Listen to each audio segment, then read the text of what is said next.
Thanks very much, Bob. Christopher Hitchens.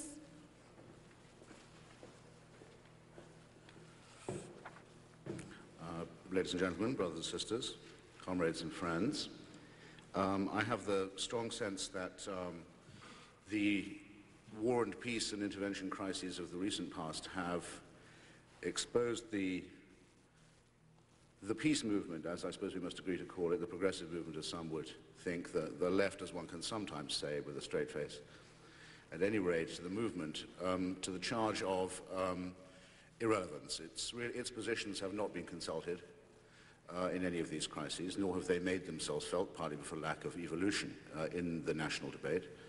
And my fear, increasing fear, is that that irrelevance, which must have been noticeable to anyone who watched what was and was not being said in these disputes, is increasingly a deserved irrelevance, one that comes from the absence of a moral core or a decided political position on the matter of internationalism.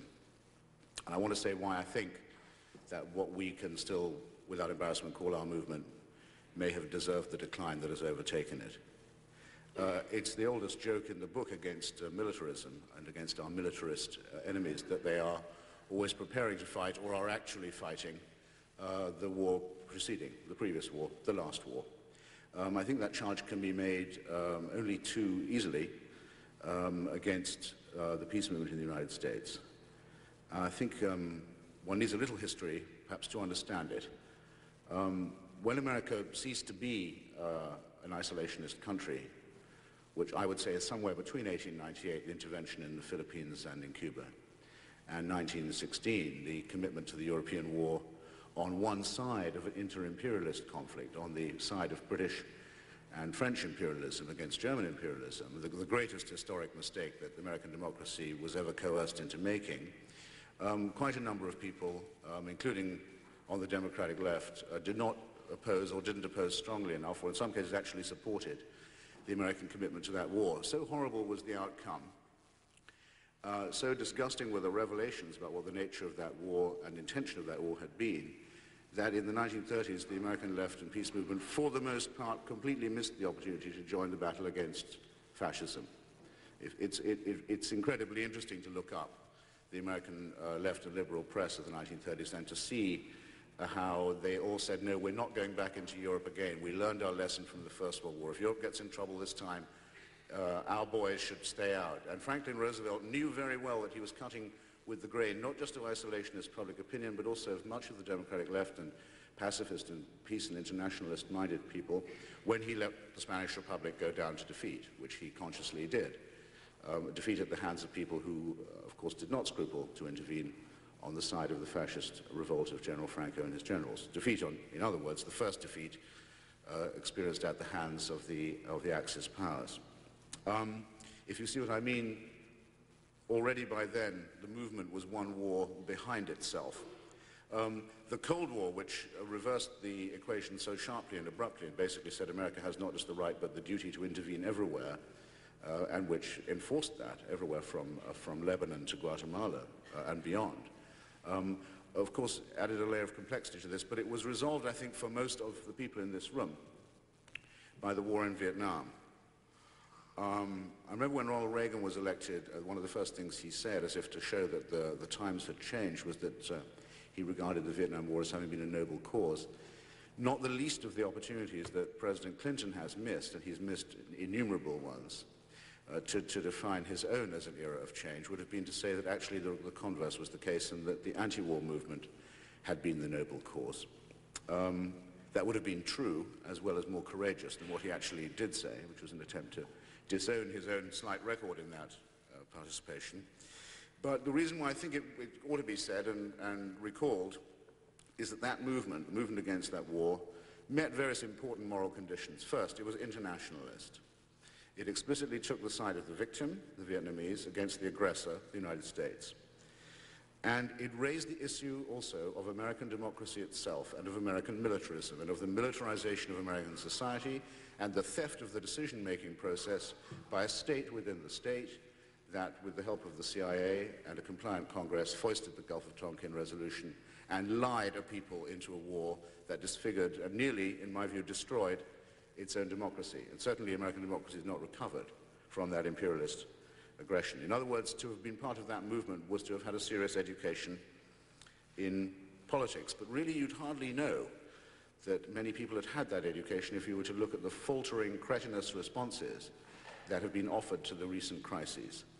I began to develop serious misgivings, I think, during the discussion over the Gulf War, where the, if you could call it an anti-war movement at all, the movement critical of the war and the premises on which it was allegedly fought, openly resorted to the cheapest populism, became in effect a body bag movement, warning of American casualties and oddly enough, greatly exaggerating their likelihood in a pitch to the most base common denominator of isolationist and nativist and short-term instinct and prejudice. Failed at the end of that war to raise even a squeak of protest at the massacre of retreating Iraqis that took place on the roads north from Kuwait City, or any of the other atrocities visited upon civilians in that period, simply because it was so relieved the war was over that there seemed nothing to protest about, and to this day has failed to evolve any consistent position on the Kurdish people, whose position in that war was and remains a matter of principle, and whose survival as a people, though it's not mentioned on the rubric of this evening's meeting, and as an emerging semi-autonomous area of the Middle East, does in fact depend on a protective nexus of intervention on the Iraqi-Turkish-Syrian border, which is still going on. The fact is, we don't seem to ask ourselves whether or not we mind that the survival of an entire people depends upon deliberations like this. And I find that depressing, and I find it an extraordinary moral declension from the lessons I thought we'd try to teach ourselves and others in the matter of Vietnam. On Somalia, I don't want to waste any words particularly. Somalia, in my view, is, if not geographically, geopolitically, a Gulf state. Interventions that take place there must therefore by axiom be taking place for some strategic reason, even if it is not disclosed to us. The fact that it was not disclosed to us and that the intervention was mounted overnight, without consultation, without debate, without a vote, during a presidential interregnum, should, I think, tell one everything one needs to know. And the fact that it came cloaked as a humanitarian intervention was really only the cherry or the icing on that cake. They always say that when they have something to hide. Imperialist powers do not go to the other side of the world. The United States does not make its first military commitment to black Africa in history because of humanitarian concern, and it is, as we all know, a myth that public opinion looked at the pictures and demanded action. Everyone now believes that happened. Go back and look at the time when the pictures were being printed and see if you can find one demand from any American for intervention as a result of it. You won't find one. The history has been rewritten before our eyes. And I regard that as a phony intervention, very probably to do with the internal politics of the Joint Chiefs of Staff.